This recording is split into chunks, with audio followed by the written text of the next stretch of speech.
सरकार का कोई एक पैसा का व्यवस्था नहीं है और लोग युवा लोग भी बेवकूफ टाइप पगड़न मचाते रहते हैं फालतू में। अब मेरा तो पूरा जिंदगी उगड़ गया, अब हम किसके सहारे जिएंगे। पैसा ले लेके पंडित जी जिसको जिसको दे रहा 500 रुपया वो घुसा रहा, जिस नहीं दे रहा उसको लाइन में चटा रहा।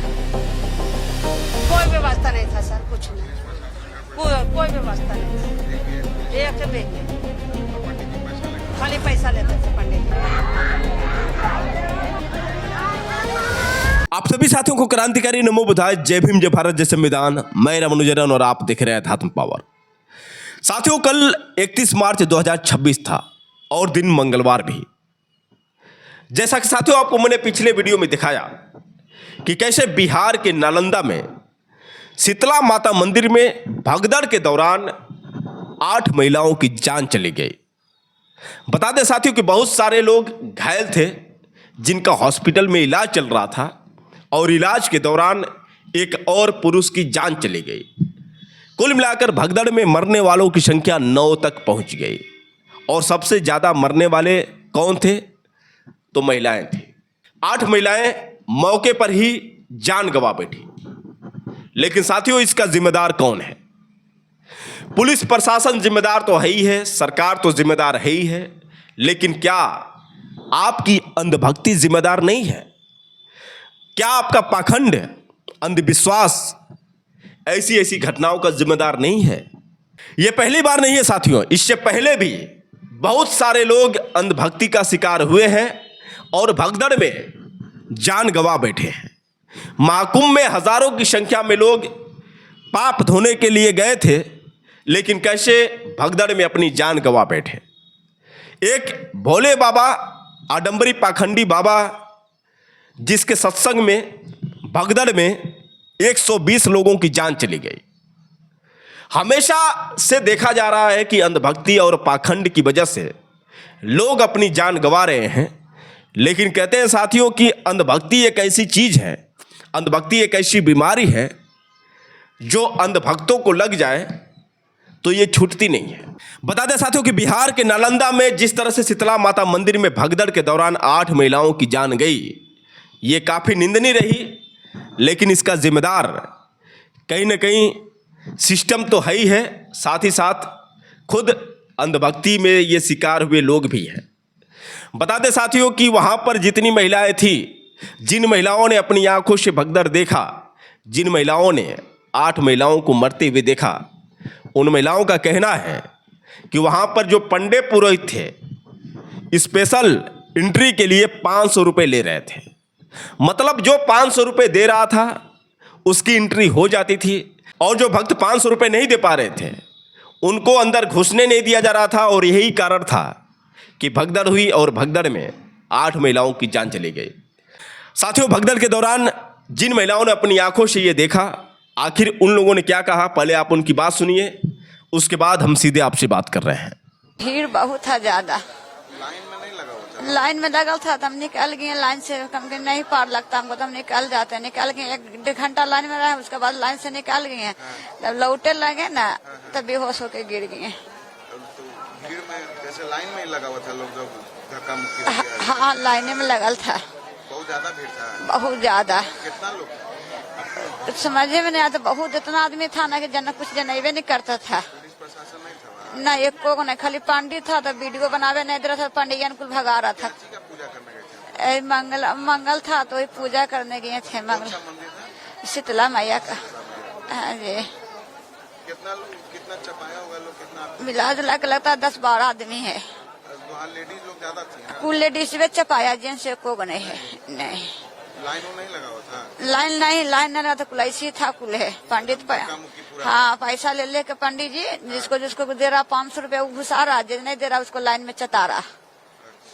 ऐसे हो रहा था कि क्या हुआ, भगदड़ क्यों हुआ, कुछ पता है? कुछ बोल रही है कि कुछ हो गया क्या?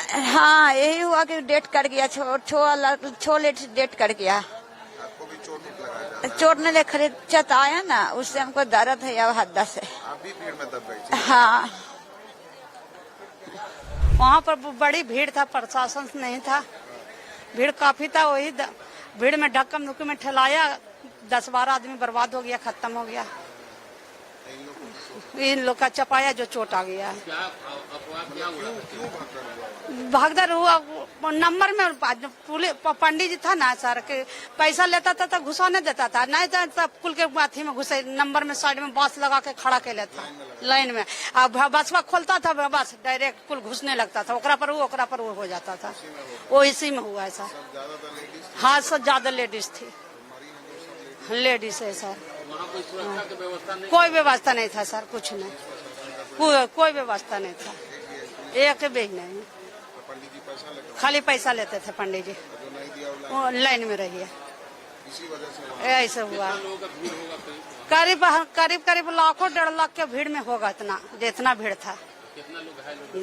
10 बार कितना घायल होगा, तभी तो कुछ यहाँ आया, कुछ प्राइवेट में गया होगा। तो दोस्तों आपने सुना किस तरह से वहां पर जितनी भी महिलाएं थी, जिन महिलाओं ने अपनी आंखों से देखा, उन लोगों का क्या कहना है। बता दें साथियों कि एक युवक जो काफी रो रहा था, जिसकी मां भगदड़ में दबकर मर गई, आखिर उसने रो रो कर क्या कहा, भले आप उसकी बात सुनिए, उसके बाद हम सीधे आपसे बात कर रहे हैं। न रहेंगे मेरे माता जी मगड़ा मेला में भगदड़ में वो चाट सब दिया, पता नहीं क्या हुआ, मर गई। अब हमको नहीं पता है मेरी माँ क्या हुआ। उधर पोस्टमार्टम रूम में है मम्मी। सरकार का व्यवस्था एकदम नहीं है, होने के बाद पहुँचती है कि आप लोग हटिए। लेकिन अब बताइए मगड़ा मेला में एक उन्हीं व्यवस्था नहीं सरकार का है, बताइए कैसे हो गया ये सब घटना। इतना लोग आदमी का तो कोई वैल्यू ही नहीं इस देश में। आप समझिए इस बात को कैसे लोग करता है। और लोग युवा लोग भी बेवकूफ टाइप का भगदड़ मचाते रहता है फालतू में। अब प्रशासन का व्यवस्था नहीं है। अब मेरा तो पूरा जिंदगी उगड़ गया, अब हम किसके सहारे जिएंगे। मेरे घर से सिर्फ मेरी माँ गई थी बस, हम तो पटना में थे। हम तो सुबह सोए थे, माँ 4 बजे चली गई। हम तो सोए थे, माँ को देखे भी नहीं है। कौन खोज रहा है? नहीं मेरी माँ नहीं है, मेरी माँ हम देख लिए, दूसरा है। मेरी माँ पटना में रहती है, हम लोग पटना में रहते हैं, मुजफ्फरा में रहने वाले गाँव नालंदा डिस्ट्रिक्ट इस्लामपुर में मेरा घर हुआ, मुजफ्फरा में। लेकिन हम लोग पटना में रहते हैं, खाते पीते कमाते सब वही है, मेरा बिजनेस है। मम्मी सुबह मगड़ा का मेला गई है, 2 लेडीज और भी थी बगल का, उन लोग भी यही साथ में। उसके बाद वो लोग फोन किए कि मम्मी बेहोश हो गई, भगदड़ मेला मच गए। उसके बाद जो कहानी आपके सामने है सर, ये सब बताइए। सरकार का कोई एक पैसा का व्यवस्था नहीं है। अब बताइए इसका जिम्मेवारी कौन लेता है? ऐसा इसका मतलब ये नहीं कि तीर्थ स्थान करना भूल जाए लोग आदमी। आप ही से मैं पूछ रहा हूँ, तीर्थ स्थान करना भूल जाए लोग? काहेला बना तीर्थ स्थान? यही लगे ना कि लोग जाए, घूमे, मन बहले। लोग घर में रहते रहते सोचता है कि नहीं घूमे इधर उधर। एकदम व्यवस्था नहीं है सर। आदमी को सर टोटो पे लाया गया है, वैसे कर करके वीडियो में देखे, टोटो पे लाया उठा के। वो आदमी को सही समय पे ले आता तो शायद हो सकता है। अब पता नहीं क्या होगा, अब तो कुछ नहीं हुआ। अभी मेरे पिताजी है, बताइए अभी उम्र ही नहीं हुआ। कोई एक बूढ़े बुजुर्ग रहते बात अलग है, लेकिन अभी उम्र नहीं हुआ। अब हम लोग क्या कर सकते हैं बताइए सर आप लोग को। तो दोस्तों आपने सुना किस तरह से उस युवक ने रो रो कर अपनी पूरी कहानी बताई। उसने बताया कि ये मेरे पिता हैं, इनका रो रो कर कैसे बुरा हाल है, और मेरी माँ जिनकी उम्र अभी हुई नहीं थी जाने की, लेकिन कैसे मेरी माँ उस भगदड़ में दबकर मर गई। तो साथियों आप इसी बात से अंदाजा लगा सकते हैं कि अंधभक्ति व पाखंड की वजह से न जाने कितने लोगों की जान चली जाती है। लेकिन जिन लोगों ने अपनी आंखों से ये देखा, इसके बावजूद उनके अंदर से अंधभक्ति खत्म नहीं हो सकती है। कुल मिलाकर देखा जाए तो चाहे भले ही कितनी जानें चली जाए, भले ही अंधविश्वास और पाखंड की वजह से लाखों लोग इसी तरह से शिकार होते रहे, लेकिन फिर भी अंधभक्त उनको चाहे कितना भी समझाने का प्रयास करो, उनसे अंधभक्ति खत्म नहीं हो सकती है। अब बता दें साथियों कि वर्तमान भाजपा सरकार, मनवादी सरकार भी चाहती है कि आप अंधविश्वास, पाखंड और आडंबर में उलझे रहें।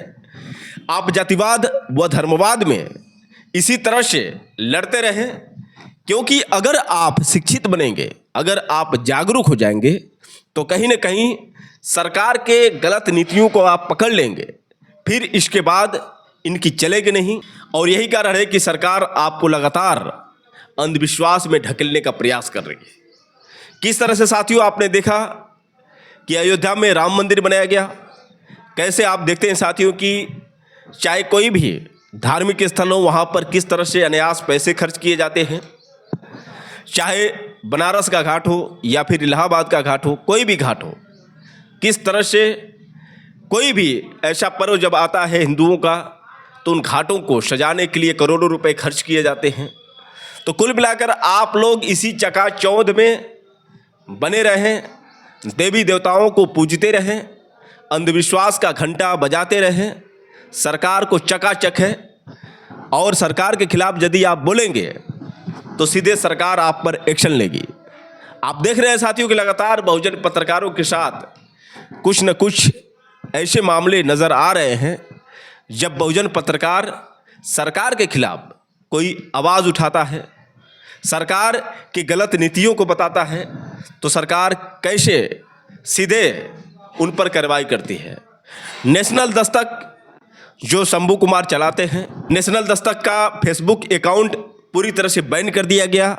एक बहुजन पत्रकार मुकेश मोहन ने नितिन गडकरी के खिलाफ एक वीडियो बना दिया, तो कैसे उसके ऊपर 50 करोड़ का जुर्माना ठोक दिया गया, उसके मोबाइल को जब्त कर लिया गया, कैसे उसके खिलाफ पूरी बीजेपी खड़ी हो गई।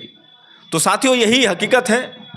सोचने वाली बात है कि जब आप सच के लिए आवाज़ उठाते हैं, आपने देखा साथियों कि हमारे साथ भी किस तरह से दुर्व्यवहार किया गया, कैसे बाबा साहब डॉक्टर भीमराव अंबेडकर की प्रतिमा को लेकर जब मैंने आवाज़ उठाई तो कैसे गाजीपुर के दुल्लापुर थाने में मुझे बंद कर दिया गया। तो साथियों यही सबसे बड़ी हकीकत है। अगर आप मंदिरों की बात करेंगे, आडंबर अंधविश्वास की बात करेंगे, तो सरकार आपको कुछ नहीं करने वाली है। लेकिन वही यदि आप संविधान की बात करते हैं, बाबा साहब डॉक्टर भीमराव अंबेडकर की बात करते हैं, सच दिखाते हैं, तो किस तरह से सरकार भी आप पर कार्रवाई करना शुरू कर देती है।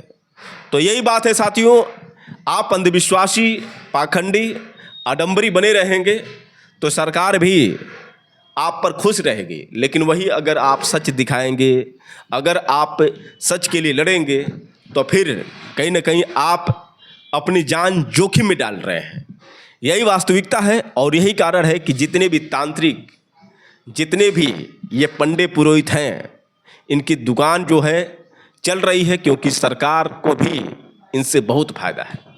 इसलिए सरकार नहीं चाहती है कि अंधभक्ति खत्म हो, अंधविश्वास खत्म हो। लेकिन धन्य हो हमारे देश के बुद्धिजीवी लोग जो अपनी आंखों से अंधविश्वास में किस तरह से नुकसान हो रहा है ये देख रहे हैं, लेकिन फिर भी अंधविश्वास को पकड़े हुए हैं, अंधविश्वास को नहीं छोड़ सकते हैं। वैसे साथियों, अंधविश्वास व पाखंड को लेकर आप लोगों की क्या राय है, आप लोग कमेंट करके बताएं और हो सके तो इस वीडियो को ज़्यादा से ज़्यादा शेयर करें। फिर मिलेंगे अगले वीडियो के साथ, तब तक के लिए क्रांतिकारी नमो बुधाय, जय भीम।